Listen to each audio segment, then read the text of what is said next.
Alright, hey guys, and welcome to episode 12 of Player 2 Reviews, where today I'm going to be covering a Genesis game that my uncle actually introduced to me about, it was over 15 years ago now at this point, and I actually haven't played it since then, so I'm really looking forward to diving back into it.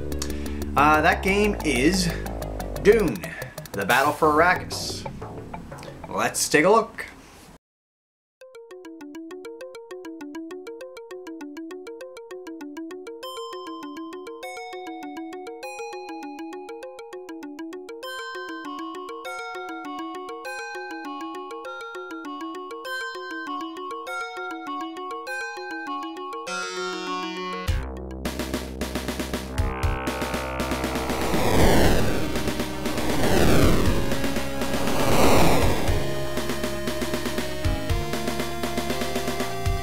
Dune, the Battle for Arrakis.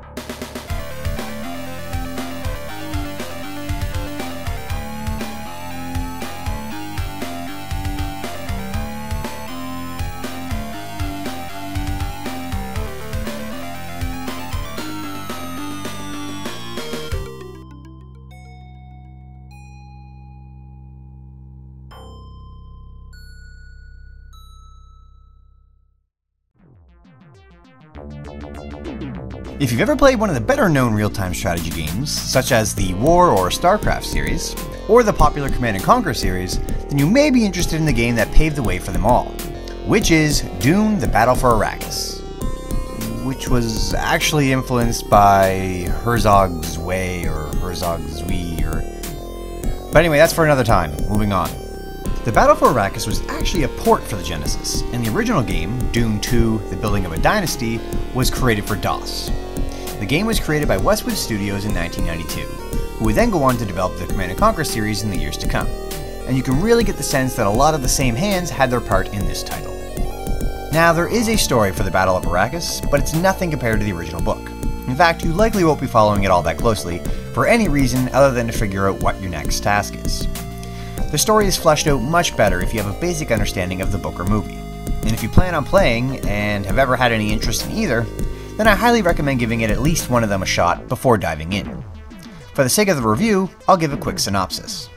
In the universe which the game takes place, there is a valuable drug known as melange, more commonly known as spice.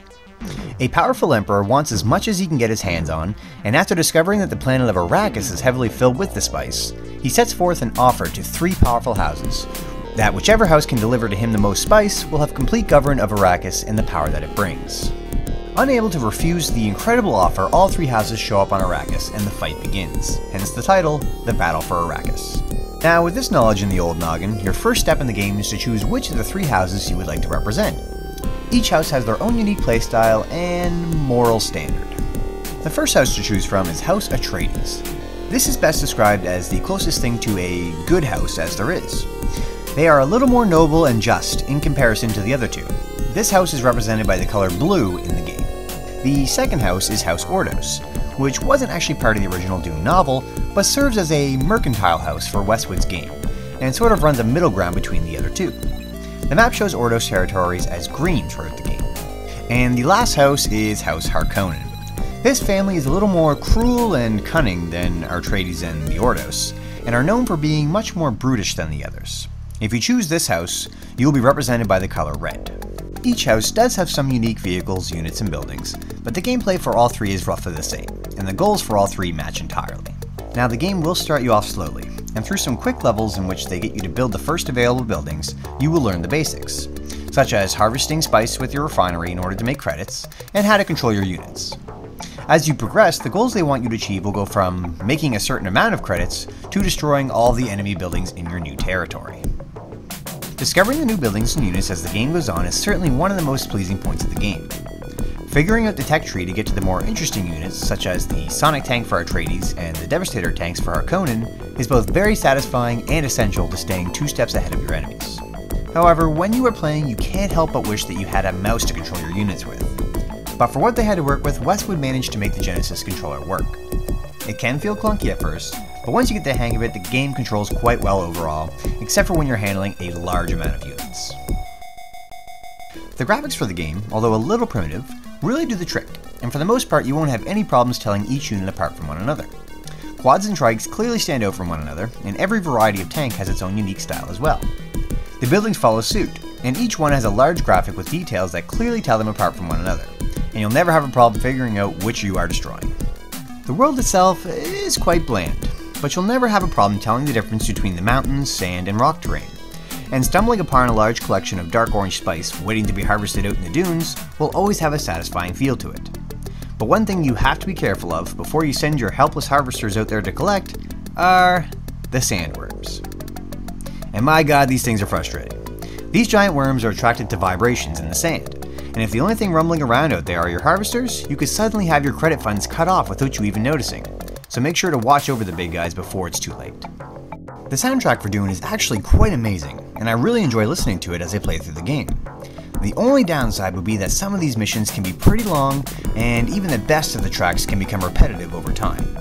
But don't let that dissuade you from checking them out, because some of these are top tier quality, especially for the Genesis. The sound effects are all pretty neat as well. From simple gunshots to missiles being fired, you should have no problem figuring out which sound is which. And then there's that satisfying but also terrifying sound of a building being destroyed, depending on which side of the explosion you are on. Overall, Dune is an amazing experience, and it's easy to see why it would influence so many great games in the future. Westwood Studios, in my mind, are the forefathers of the genre that we now know today as real-time strategy. And if you're interested in playing one of the games that led to the big ones, then feel free to give this one a shot. Although it's not for everyone, it certainly adds a little spice to a classic genre.